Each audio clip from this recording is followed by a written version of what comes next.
കർണാടകയെ ഞെട്ടിച്ച ജ്വല്ലറി കവർച്ചയിൽ ഒരാഴ്ച പിന്നിട്ടിട്ടും പ്രതികളെ കണ്ടെത്താനാവാതെ പോലീസ്.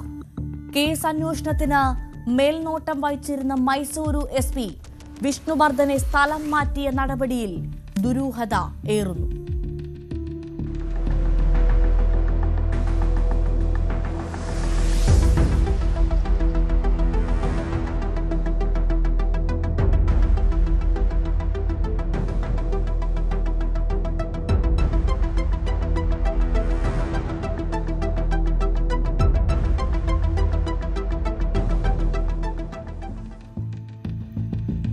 മൈസൂരു ഹൊൻസൂരിലെ മലയാളിയുടെ ഉടമസ്ഥതയിലുള്ള സ്കൈ ഗോൾഡ് ആൻഡ് ഡയമണ്ട് ജ്വല്ലറിയിൽ കവർച്ച നടന്നത് കഴിഞ്ഞ ഞായറാഴ്ചയാണ്.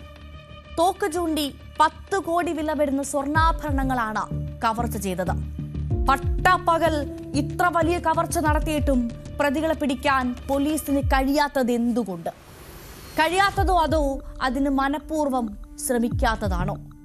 കേസിൽ ഒരാഴ്ച പിന്നിട്ടിട്ടും CCTVയിൽ പ്രതികളുടെ മുഖം വ്യക്തമായിട്ടും പ്രതികളിലേക്ക് പോലീസിന് എത്താനാകുന്നില്ല എന്ന് പറഞ്ഞാൽ അതങ്ങനെ തൊണ്ട തൊടാതെ വിഴുങ്ങാനാകും.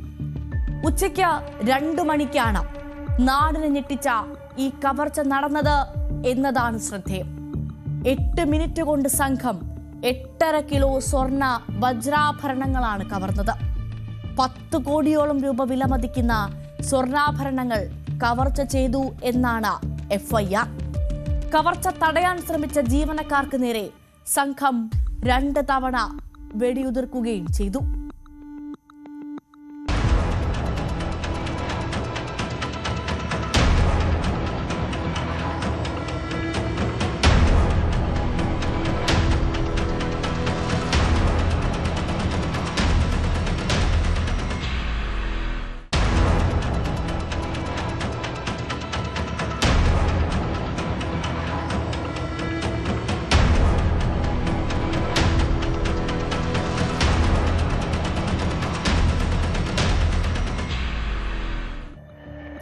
ഹൊൻസൂരിലെ ഒരു ലോഡ്ജിൽ തങ്ങിയാണ് സംഘം കവർച്ച ആസൂത്രണം ചെയ്തതെന്ന് പോലീസ് കണ്ടെത്തിയിട്ടുണ്ട്.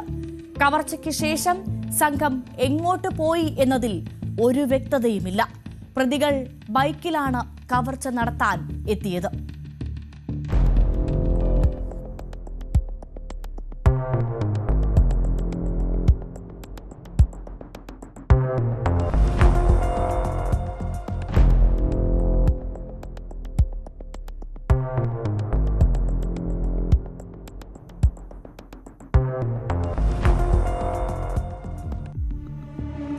മുഖ്യമന്ത്രി സിദ്ധരാമയ്യയുടെ സ്വന്തം ജില്ലയിൽ പട്ടാപ്പകൽ നടന്ന ഞെട്ടിപ്പിക്കുന്ന കവർച്ചയിൽ പോലീസിന് തുമ്പുണ്ടാക്കാൻ സാധിക്കാത്തത് ആഭ്യന്തര വകുപ്പിന് തന്നെ നാണക്കേടുണ്ടാക്കിയിട്ടുണ്ട്.